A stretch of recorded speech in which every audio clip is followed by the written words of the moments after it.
So now we are going to discuss about the ન્યુમોકોસિસની વાત કરીશું. જસ્ટ બેઝિક એક ઓક્યુપેશનલ ડિઝીઝ છે કે લાઈક એક વસ્તુ આપણે ઇનહેલ કરી તો એના લીધે થતો હોય છે. Second part is બ્રોન્કિએક્ટેસિસ. તો વોટ ઇઝ ધ બ્રોન્કિએક્ટેસિસ, શું છે એની વાત કરીશું. અને થર્ડ પાર્ટ મોસ્ટ ઇમ્પોર્ટન્ટલી કે ન્યુમોનિયામાં લોબર ન્યુમોનિયા અને બ્રોન્કોન્યુમોનિયા શું છે એની વાત કરશું. સો લાઈક વી સે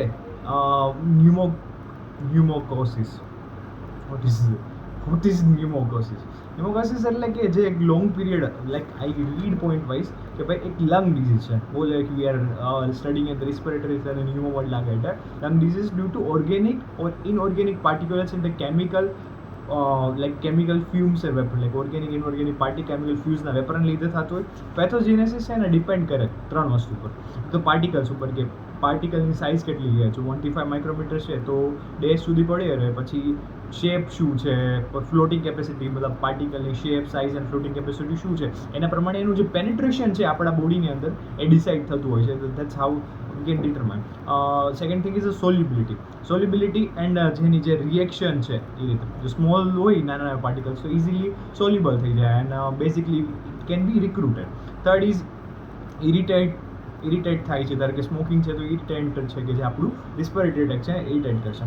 હવે CW મતલબ જે કોલવર્ગસ ન્યુમોકોસિસ છે તો એની કેટલીક સ્પેસિફિકલ મોર્ફોલોજી છે.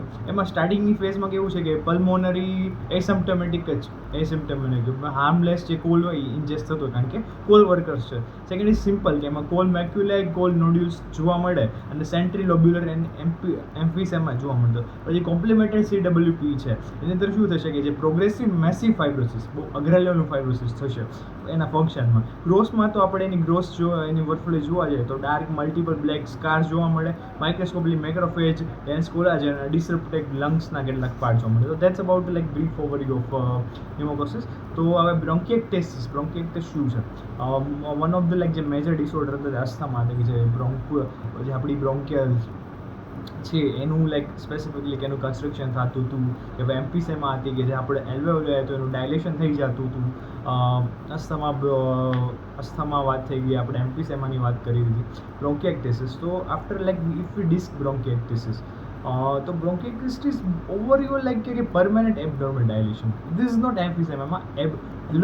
એલ્વેઓલાઈનું permanent dilation. Like my pronouns are working like something like what I want to say. Sometimes I go distracted into something like thoughts are running and some like organism that's running behind me that distracts my focus, but I shouldn't be act to this all.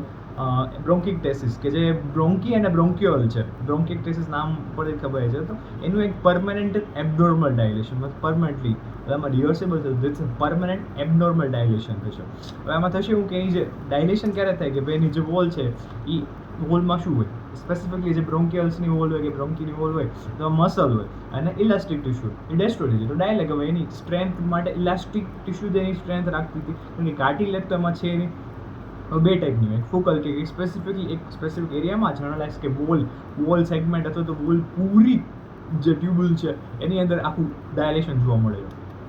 એક secondary disorder when we use this term તો એનો અર્થ એવો કરી શકાય કે આ જે disorder છે એ ત્યારે થવામાં આવે છે કે સમથિંગ જે પહેલાં થાય છે એના લીધે આ વસ્તુ થાય છે. તો હવે આના કોઝિસ હશે. હવે સેકન્ડરી ડિસઓર્ડર તો ઓબ્વિયસલી 3-4 કોઝિસ હોય. એક પોસ્ટ ઇન્ફેક્શિયસ એક જે લાઈક ઇન્ફેક્શિયસ બેક્ટેરિયા છે, વાયરસ છે, ફંજ એના લીધે થતું હોય. પણ આ કેવું ટાઈપનું હોય ફોકલ નોન ઓબ્સ્ટ્રક્ટિવ જે બાળપણમાં થતું હોય જો ઇન્ફેક્શનના લીધે થતું હોય કે જે હવે સ્પેસિફિકલી બ્રોન્કિએક્ટેસિસ બે ટાઈપનું છે. એક ઓબ્સ્ટ્રક્ટિવ છે અને એક નોન ઓબ્સ્ટ્રક્ટિવ છે. હવે જો ફર્સ્ટ ઓફ ઓલ જે ઓબ્સ્ટ્રક્ટિવ છે કે જે નોન ઇન્ફ્લેમેટરી છે તો એ ડિફ્યુઝ એટલે બધા એને અફેક્ટ કરતો હોય. પોસ્ટ ઇન્ફેક્શનમાં કઈ રીતે ભાઈ કે કોઈ ઇન્ફેક્શન બેક્ટેરિયા કોઈ પેથોજન થતા જેનેટિક કોઝિસમાં એક કાર્ટાજેનસ સિન્ડ્રોમ ઇઝ ઇમ્પોર્ટન્ટ કે જે સિલિયા ડિસ્કાઇનસ છે. હવે આ જે કંઈ પણ લેક ઓફ સિલિયરી ફંક્શન લીધે જે સિક્રિશન્સ થાય છે અથવા તો કંઈ પણ વસ્તુ આવે તો એ ત્યાં સ્ટોક થઈ જાય એટલે ક્યાં થશે કે ઇન્ફ્લેમેશન થશે. ઇન્ફ્લેમેશનથી એક પાર્ટ જ તેને કામ પડી જશે ઇન્ફ્લેમેટરી સેલ્સના લીધે કારણ કે તે એટેક થશે વોલ્સને ડેસ્ટ્રો કરી દેશે વાર્તા પૂરી. દેટ્સ કાર્ટાજેનસ સિન્ડ્રોમ કારણ કે સિલિયાનું ડિસ્કાઇનેસ છે.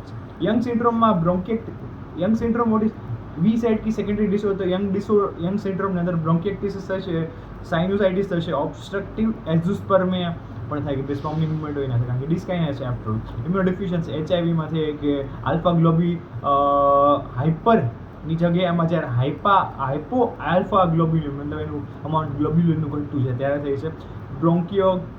બ્રોન્કિયોલાઇટિસ ઓબ્લિટરન્સ જે હોય, બ્રોન્કિયોલાઇટિસ ઓબ્લિટરન્સ એક ડિસીઝ કન્ડિશન હોય છે, એની અંદર મોર સસેપ્ટેબલ હોવાના છે. ઓટોઇમ્યુન અથવા તો ઇમ્યુન મળે તો autoimmune disease like rheumatoid arthritis, systematic lupus erythematosus, સોઝસ જે ડિઝીઝ છે, અને ઇમ્યુનમાં એલર્જીક બ્રોન્કોપલ્મોનરી એસ્પર્જિલોસિસ, તો આ બધામાં થઈ ગયું. ઓબ્સ્ટ્રક્ટિવ જે હોય ને, જે નોન ઓબ્સ્ટ્રક્ટિવ હોય એ ડિફ્યુઝ હોય, પણ જે ઓબ્સ્ટ્રક્ટિવ હોય ને એ લાઈક સ્પેસિફિકલી લોકલાઇઝ હોવાનું છે. હવે લોકલાઇઝ કઈ રીતે છે આપણી સર્વિસ, એટલે બ્રોન્કિયલ ઓબ્સ્ટ્રક્શન કે એટોપિક અને સિસ્ટિક ફાઇબ્રોસિસ, સાઇનોસાઇટિસ બ્રોન્કિયાઇટિસ થવાનું છે. પેથોજિનેસિસ કોમ્પ્લેક્સ એટલે કે ઓબ્સ્ટ્રક્શન અને ક્રોનિક પરસિસ્ટન્ટ ઇન્ફેક્શન, આ બંને રીતે થાય છે. તો ક્લિયરલી ધીસ રિપેર્સ કે ભાઈ ઓબ્સ્ટ્રક્શન થયું કંઈક વસ્તુ બે રીતે થાય, વેરિફિકેશન બી કરે. ઓબ્સ્ટ્રક્શન અને ક્રોનિક પરસિસ્ટન્ટ ઇન્ફેક્શન બે આના કોઝિંગ ફેક્ટર આપણે કાઉન્ટ કરી લે તો જે ઓબ્સ્ટ્રક્શન થયું લાઈક કંઈક બ્લોક કરી દીધું, તો એમાં શું થાય કે ભાઈ ક્લિયરિંગ મિકેનિઝમ ઇમ્પેર્ડ, કારણ કે ઓબ્સ્ટ્રક્શન થયું, અટકી ગયું, ક્લિયરિંગ મિકેનિઝમ ઇમ્પેર્ડ થઈ ગઈ છે, એટલે પાછું બીજું ઇન્ફેક્શન થશે, ત્યાં થશે ઇન્ફ્લેમેશન, અને આ જે એરવે છે એની જે વોલ છે એ નબળી પડી જશે, એનું ડાયલેટ થઈ જશે. ક્રોનિક પરસિસ્ટન્ટ ઇન્ફેક્શનમાં સિક્રીશન વધે છે, ઇન્ફેક્શનથી સિક્રીશન વધે છે, અને એરવે તો ઓબ્સ્ટ્રક્ટેડ છે એટલે સિક્રીશન કે પાસ નહીં થઈ શકે, એટલે ઇન્ફ્લેમેશન અને ફાઇબ્રોસિસ થશે અને વીકનિંગ. એટલે આ બે ઇન્ટરકનેક્ટેડ છે એઝ વી સે. હવે that's how it works. Like bronchitis cystic ફાઇબ્રોસિસમાં એક કી પોઈન્ટ છે, કારણ કે અને ત્યારે આપણને ખબર પડે છે કે જે ઇન્ફેક્શન અને ઓબ્સ્ટ્રક્શન છે બંનેનો play major role, plays major role. એટલે જે હાઇપરટેન્સિટી રિએક્શન છે, એટલે બ્રોન્કિટિસ કઈ રીતે કે ફંજાઈને અગેન્સ્ટ એક હાઇપર સેન્સિટિવ રિએક્શન થાય, અને આમાં એક મેઇન વસ્તુ કે જે મ્યુકોસિલિયરી જે હોય એ નથી એમ, કારણ કે એક્શન નથી કરી શકતું, જે મ્યુકસ અને સિલિયર રિમૂવ કરતો, એટલે થીક વિસ્કસ સિક્રેશન એક્યુમ્યુલેટ થાય, એરવેનું ઓબ્સ્ટ્રક્શન થઈ જાય, અને પાછું ઇન્ફેક્શન થાય અને વોલ ડેમેજ થાય, કે તે સિસ્ટિક ફાઇબ્રોસિસમાં આ રીતે થાય છે. So that explains our importance of infections and obstruction બંનેનું સિગ્નિફિકન્સ. બ્રોન્કિએક્ટેસિસ મોર્ફોલોજીમાં બે રીતે ક્લાસિફાઈ કે ભાઈ બ્રોન્કિયલ ડાયલેશન કઈ રીતે થાય છે અને extent of involvement of generalise. હવે જે સેક્યુલર છે સિલિન્ડ્રિકલ ફ્યુઝી પણ વેરીફાઈ કે ભાઈ બ્રોન્કિયલ ડાયલેશન કઈ રીતે થાય છે. સેક્યુલર એટલે કે ભાઈ નીચે શેક બની જાય ગોળો, કે નીચે એક સાઈડનો એક શેક અને એની અંદર બીજું ફ્લુઇડ સિક્રેટ થાય છે, તો સેક્યુલર. સિલિન્ડ્રિકલ એટલે ટ્યુબ્યુલ જે રીતે આમ ટ્યુબ્યુલ થાય છે. ફ્યુઝી ફોર્મ છે ને આ રીતે like fuse form like this. And varicose એટલે જે વેરિકોઝ વેમાં આ રીતે આમ નાના ટિંગુરી હોય એ રીતે. એક્સટેન્ટ ઓફ ઇન્વોલ્વમેન્ટ જનરલાઇઝ, તો જનરલાઇઝ કઈ રીતે, તો જનરલાઇઝ કઈ રીતે લોકલાઇઝ અને જનરલાઇઝ આ રીતે થતું. તો ગ્રોસ બ્રોન્કે, હવે ગ્રોસ કઈ આપણે કહી હતી મોર્ફોલોજી, એનું ક્લાસિફિકેશન હતું. હવે આપણે ગ્રોસ છે કે બ્રોન્કિયસ બંને ડાયલેટેડ થાય જે નોર્મલ એની કરતાં 4%, હોલ બ્રોન્કી થિકન થયો કારણ કે ફાઇબ્રોસિસ થતી હોય, અને લ્યુમેનમાં થિક મ્યુકોપ્યુરુલેન્ટ સિક્રેશન હોય, તો દેટ ઇઝ મોર્ફોલોજી આપણને ખબર પડી. હવે માઇક્રોસ્કોપી બે બ્રોન્કેલ વોલ અને મ્યુકોસલ ચેન્જ. બ્રોન્કેલ વોલ એટલે શું કે ભાઈ ડાયલેશન અને ડિસ્ટ્રક્શન બંને વસ્તુ થવાની છે, અને dense infiltration of inflammatory cells. Bronchial વોલની અંદર ઇન્ફ્લેમેટરી સેલ્સ આવે છે, એન્ડ ઇટ્સ કોલ્ડ ફાઇબ્રોસિસ. મ્યુકોસલમાં શું થાય છે કે ભાઈ એનું ડિસ્ક્વેમેશન એટલે જે સ્ક્વેમસ સેલ્સ હોય એ જતા રહે, એટલે લાઇનિંગ એપિથેલિયમનું ડિસ્ક્વેમેશન થાય છે. કોલમના સેલ્સ કે ભાઈ સ્યુડોસ્ટ્રેટિફિકેશનનું એને સ્યુડોસ્ટ્રેટિફાઇડ એટલે સ્ક્વેમસ મેટાપ્લેઝ, આ ઘટનાને સ્ક્વેમસ મેટાપ્લેઝ કહે. તો that's is about all overview about બ્રોન્કિએક્ટેસિસ. એટલે આપણને ખબર પડી બ્રોન્કિએક્ટેસિસ શું કહેવાય, ડાયલેશન થાય, ઓબ્સ્ટ્રક્શન ઇન્ફેક્શન એટલે ક્લાસિફિકેશન કહી દીધું કઈ રીતે થાય છે, એક્સટેન્ડ લોકલાઇઝ છે, ડિફ્યુઝ છે, માઇક્રોસ્કોપમાં બ્રોન્કિયલ વોલમાં એમાં શું ઇફેક્ટ થાય છે, અથવા અને મ્યુકોઝામાં શું ચેન્જ થાય છે. That's how we learn the gross and microscopic morphology. Pneumonia disease છે. ન્યુમોનિયા ડિસીઝ એટલે શું છે pneumonia disease? when we say about pneumonia disease કે pneumonia disease as disease about lung parenchyma કોઈ પણ જાતનું ઇન્ફેક્શન થાય તો આ ડિઝીઝ સ્પેસિફિકલી મોર ટાર્ગેટ કરે કે ભાઈ એને આપણે ન્યુમોનિયા કહે, લંગ પેરેન્કાઇમા ડિઝીઝ. હવે હંમેશા જ્યારે ઇન્ફેક્શન હોય સેકન્ડરી ઇવેન્ટ હોવાની શક્યતા બહુ ખાસી વધી જાય છે. તો like we see discuss this and the point to point wise.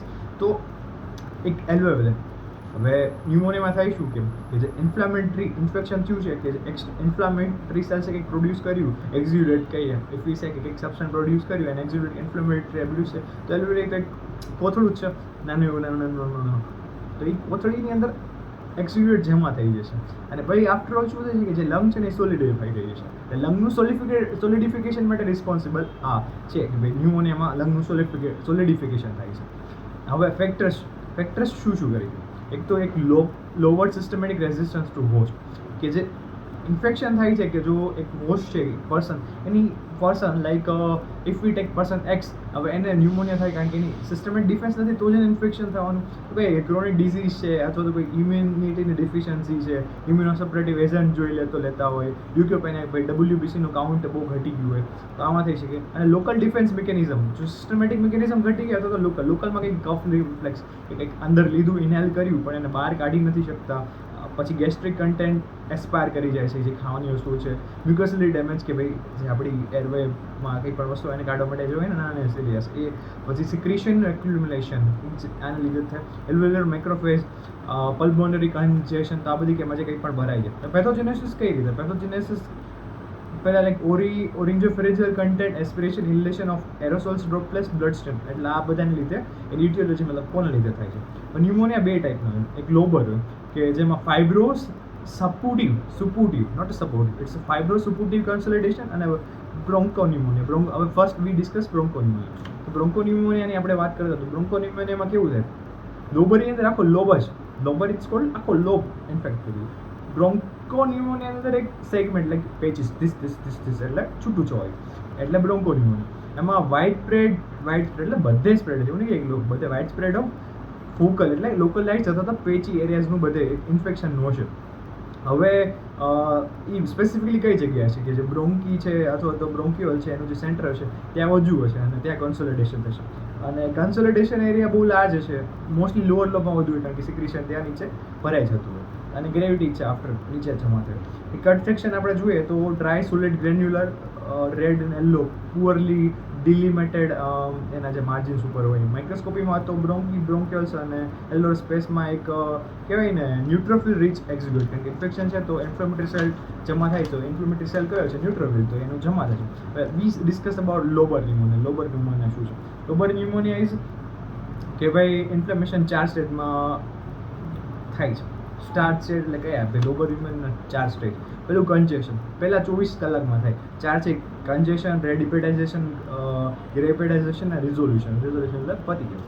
Congestion એટલે જે સ્ટાર્ટિંગ પોર્શન, એમાં થશે શું કેવું કે ભાઈ એક ગ્લોબર ન્યુમોનિયા છે, એક લોબમાં એમાં હેવી બોગી રેડ થઈ જશે, મતલબ કે રોડ હેવી થશે, બેગમાં ભરેલો અને રેડ કલરનો થશે અને એમાંથી એક ફ્લુઇડ મતલબ બહાર નીકળશે, બ્લડ સ્ટ્રેન ફ્લુઇડ.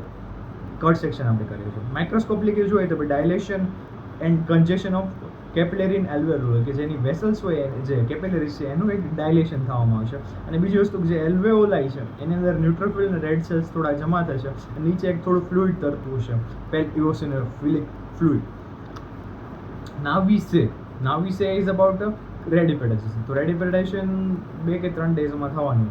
તો ગ્રોસ જો લાઈક ઇફ વી સે કે ગ્રોસ લાઈક જે રેડિપેટેડ 2-3 ડેઝમાં થાય તો ગ્રોસમાં રેડ ફિલ્મ અને એરલેસ. ગ્રોસમાં કઈ રીતે કે રેડ ફિલ્મ ને એરલેસ છે અને રિસેમ્બલ કંઈક લીવર રિપેટેશન, એટલે જ આપણે એનું લીવર રિપેટેશન નામનું. પ્લુરા એટલે સેમી ફાઇબ્રસ પ્લુરેસી એને કહેવાય. માઇક્રોસ્કોપલી તો કાંઈ નહીં, આ જે ફાઇબ્રિન સ્ટ્રેન્ડમાં બધા ન્યુટ્રોફિલ્સ ને ફાઇબ્રિન જમા થઈ ગયા છે અને રેડ સેલ્સ જોવા મળશે. દેટ ઇઝ ગ્રેપેટેશન કે રેડ કલર જતો રહેશે.